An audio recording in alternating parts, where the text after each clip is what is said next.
Hi there. Hi. So I'd like to know who you are and what you do. Sure, my name's Namarah. I'm a senior voice student here at Ithaca College, and so I do all of the music things. Oh, cool. Yeah. So, what I'd like to talk to you about first is the media sends to us all kinds of images of what is an ideal body type, ideal beauty. And I'd really love to know when you look into a mirror, based on those ideals, what do you see? How does it affect you? Well, I see that I don't fit. I actually wrote a poem about the same topic in my Introduction to Creative Writing class. Do you mind if I read it? Sure. Go for it. Okay, it's called Diamond Pressed, and it has a picture of a woman with makeup on, and so if you guys, I can send the image or whatever. Oh, that'd be great. Sure. Follow them. Follow the lines. Where do they go? Down, down, down, up and up. Inch by inch, no curves, no bumps. She is diamond crusted, flawed flawlessly. Fluorescent as the ebony traces every little nose. It's all about the nose. Can't be too wide, too flat, too round. And the jaw, the neck, and collarbone, they want to be visible, not exposed and raw or muddled by my extra mass. She is cruel to me. Yet I am energized. Her cold electric stare, she waits for me. Pressed, flatten the hair, down to the roots, reach to the earth. It frustrates me. It wants to grow, wants to stand, to reach heaven. No. Even then, she shines, brilliantly judgmental. I am unequal in every way. She presses me, I press myself.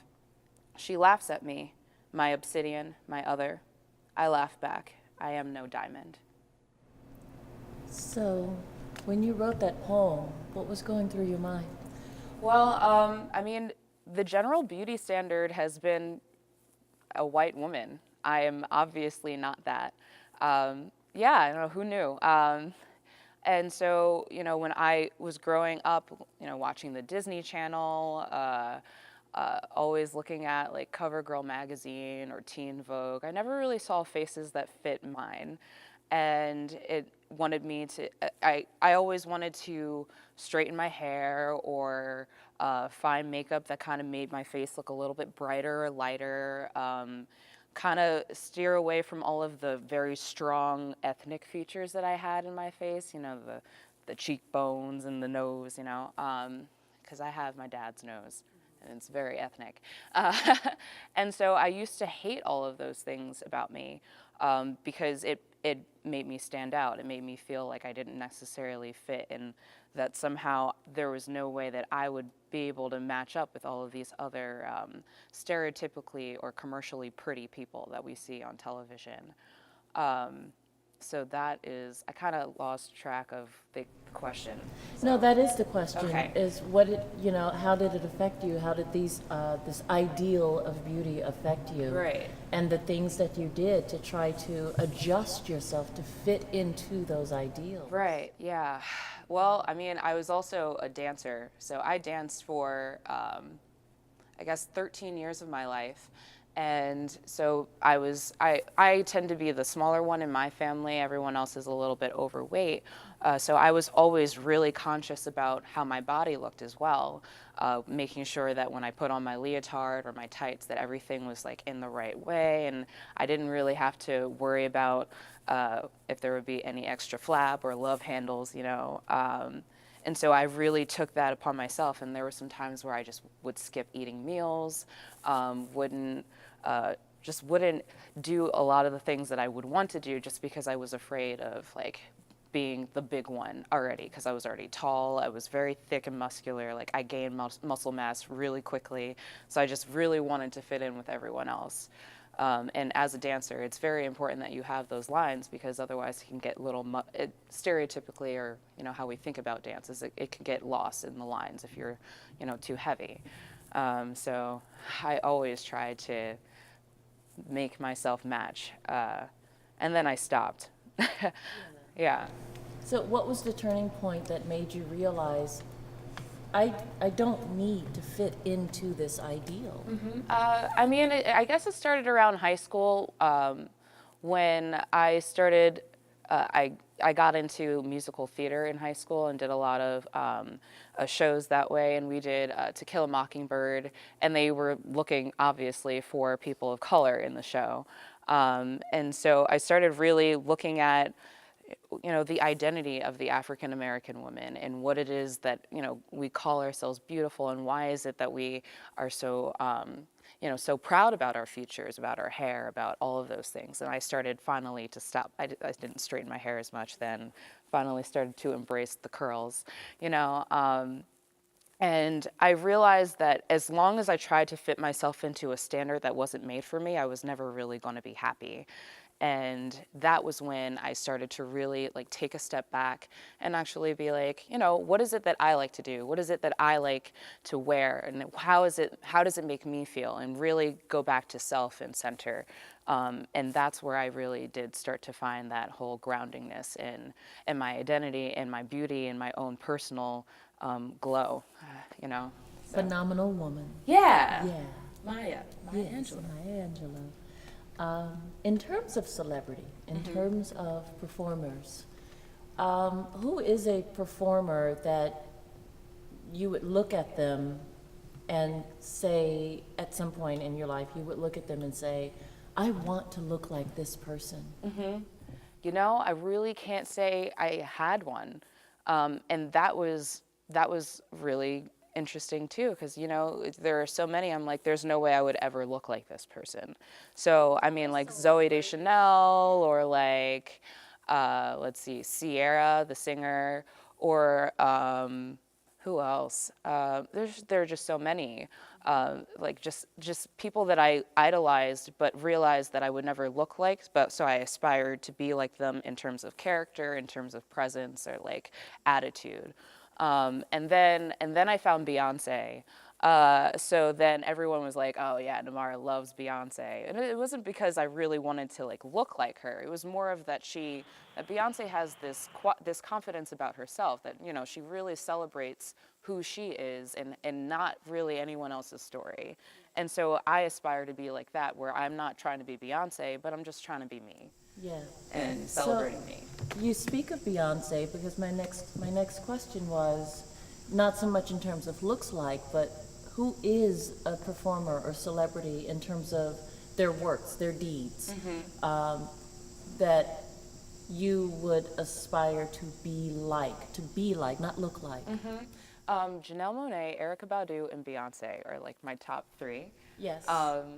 And because they're all different in terms of I'm an artist, so I look at those things in that certain way. So Beyonce is obviously like the body image, and like how she's a thick woman, she's tall, she's she does what she wants, and it's Right. good, and she's And great. that idea of she does what she wants, what's something that she has done recently that you would be like, yeah, maybe I don't fully agree with it, but yeah, I'm glad she did that. I'm Right, glad she right. said Like there are that. some times that she's done things or she's worn things. I'm like, there's no way I would ever. But at the same time, she used her agency to do that for herself, because she's not trying to please anyone else but herself and maybe her man. Because we all What do you try think to of do that. Formation? Your thoughts on Formation? My thoughts on Formation. I like it, but I also don't like it. And it's probably because it's just, I understood what she was going about. However, she's so quiet in the media usually when it comes to social justice issues. I questioned the genuineness in the whole approach. Like it was all too perfect. It happened at the Super Bowl. Then right after that, you announced your tour. And so it was just, I got wrapped up in this feeling of, is she saying this because it's how she really feels, or it's because it's hot button words that will inspire people to either like purchase her, or like to be Is it marketing? right? Is it market based?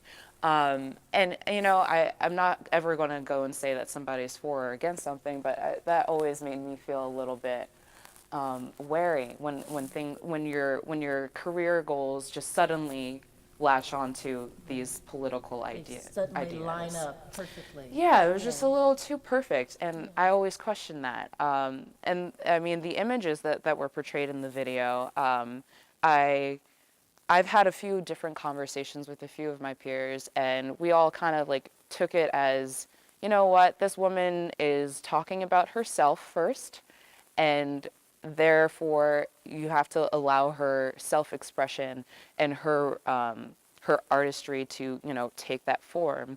But there were some things where I was like, you know, you laying on top of a cop car in New Orleans, drowning yourself in water. It's like, you know, you're like, I don't know what you're trying to say there, because I mean, this is a place where people died. This is a place where people have suffered. And now you're sitting here all modeled out on this car looking all fabulous and gorgeous. While you're being but, drowned. But you're drowning. But real people drown. Right. Yeah. And so it kind of like, it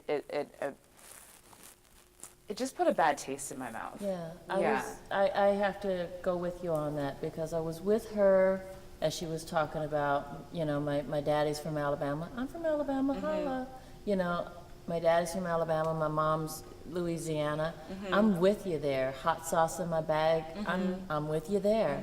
I was with her until those images. Yeah, So- it was interesting, and I don't know how I actually feel about it just yet. Yeah, I don't work know. it out. Yeah, You just have Yeah, to sit you gotta down work it with it out. and really just like unpack it, because it was a really like just packed in video. yeah. Yeah. Now, speaking on people who do speak out, and it doesn't necessarily perfectly align with their career goals, who's a performer or celebrity whose works along those lines, but it's not so perfect? Who do you? Oh, I mean, automatically I think Kanye. Yeah. But like I don't Go for obviously I don't look to be like him. What is it about him, though? I mean, like, is there something he has specifically done? A lot. Kanye does a lot. I mean, it's one of those things where he's a brilliant artist and a brilliant performer and creator, but sometimes you have to question like your actions really do hold a lot of value, and so like the way that he behaves on social media, to like just the way that he talks when he's with his fans or whatever, it's just like it's just so. Okay. It's interesting. It's That's all I interesting. want to say. Okay. Okay. All right. Cool. So what I'd like you to do next is look straight into the camera and just basically say to the world, I see beyond body because, and then tell us what. Sure. I see beyond body because the body is not a representation of the person. The spirit is. And what I mean by that is your body will always grow and change. You age, you might go through surgery, you might go through a traumatic experience where you're now disabled. Like, that's always just going to be the canvas. But the heart is always the thing that stays the same. And that's what I always love. Rock on. Thank you. Yeah. I hug you. And I'm glad you're one of my students. And it makes me happy.